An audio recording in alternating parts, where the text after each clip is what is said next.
Hello everybody, yes it's me back again, it's Ghost Critic with another batch of weekly comic reviews. This week there wasn't a lot to pick up. My pull list actually only had 2 on it, but I managed to get a 3rd. Hence this week's little threesome we're going to have. Let's crack right on, let's make this video quite short. X-Men, it's issue 13 and it's the 3rd part of the Yost Penn story arc, First to Last. Continuing this evolutionaries, however you want to say it, wiping out of inferior species basically. It, as the last 2 issues have been, they've swapped times from the now until the past. We are still unsure of why the current X-Men, the now X-Men, can't remember the previous past meet up with these evolutionaries.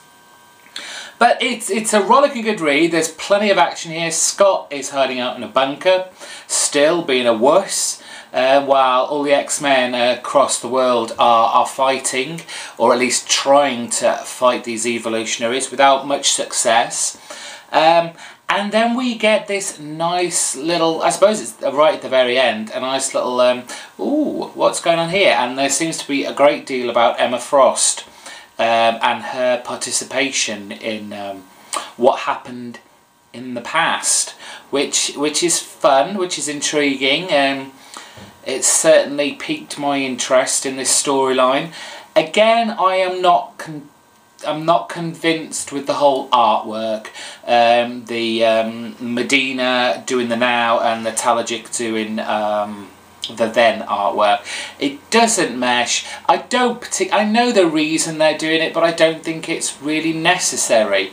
If it is necessary, then there's no reason to put now and then as a heading on each page. But apart from that, it's a good read. There's lots of fighting. Magneto. It's interesting to see the Magneto of then and the Magneto of now. Him being a relatively good guy now, again.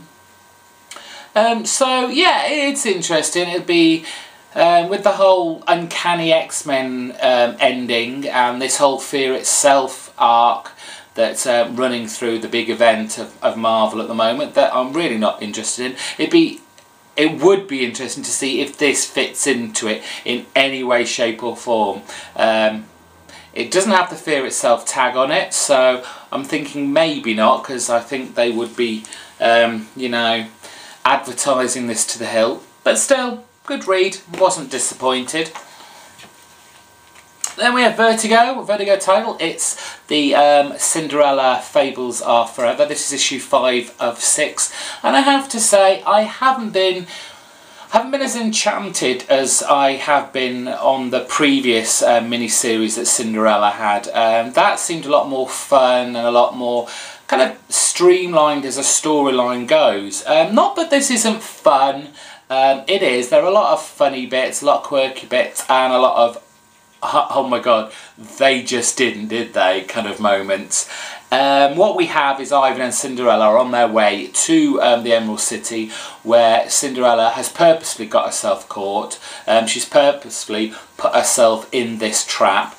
But by the end of it, things haven't actually gone as well as she thought she had. And there is a kind of, I don't want to say an icky moment, but it's certainly like, oh, what have they done? So yeah, it's all good. I'm seriously, it's good in a way, in the sense that what Chris Robertson is doing, it's building further on the Fable mythology and their history, in the sense that, you know, they've been around for a long time, and this is just expanding the Fables history. So in that sense it works well. It's interesting if you're into the Fables universe, and it adds a little bit more onto the whole, like I say, the history. But again, fun, but finally, from DC, I managed to pick up a copy of Flashpoint 2. And this is actually shaping up to be a very interesting and good event. This is kind of split between two at the moment. We've got Aquaman and Wonder Woman, or this alternative universe, I think we're going to call it that at the moment. Their versions that they have.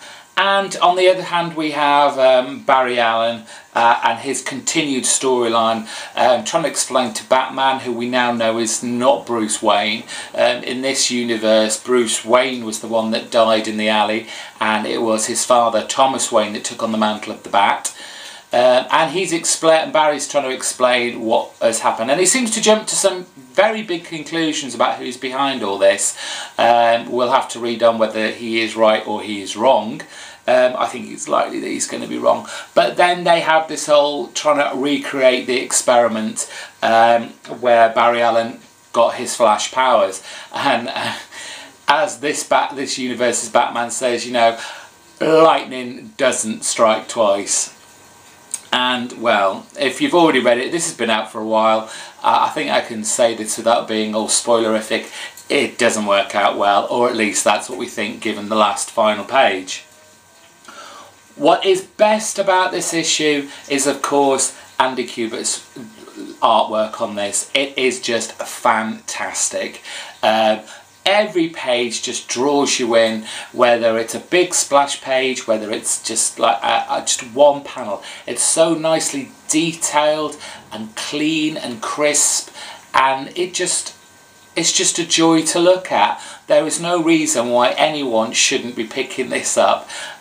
This is the title that's going to affect the whole DC relaunch. We all know that, so this is why now I am picking this up, because it's got to be read, I think, by anyone who is going to keep with DC, and I'm sure plenty of people still are. But to know why all these issues are starting back at #1, I believe Flashpoint, the main event. I'm not going to bother with any of the other, you know, the spin-offs, because that's just ridiculous. There's too many. I'll just stick with the main story, which will hopefully, and it is at the moment, give me all the information I need about what the characters are, who's involved, and how this is progressing. Definitely pick it up. I would not wait for the trade on this. And that is it for me for this week. 3. The middle of the month is always so poor for me, comic wise. There's hardly anything to pick up that I'm interested in. Maybe you picked up something else that you think I should have been reading. Let me know. Fill in the comments down there, give it a like if you fancy that. If you're on Twitter, go and hit me up there. The link for this will be on Twitter as well, for the people on Twitter. And if you're on Twitter as well, give it a retweet. Get it out there. Let me come to the masses.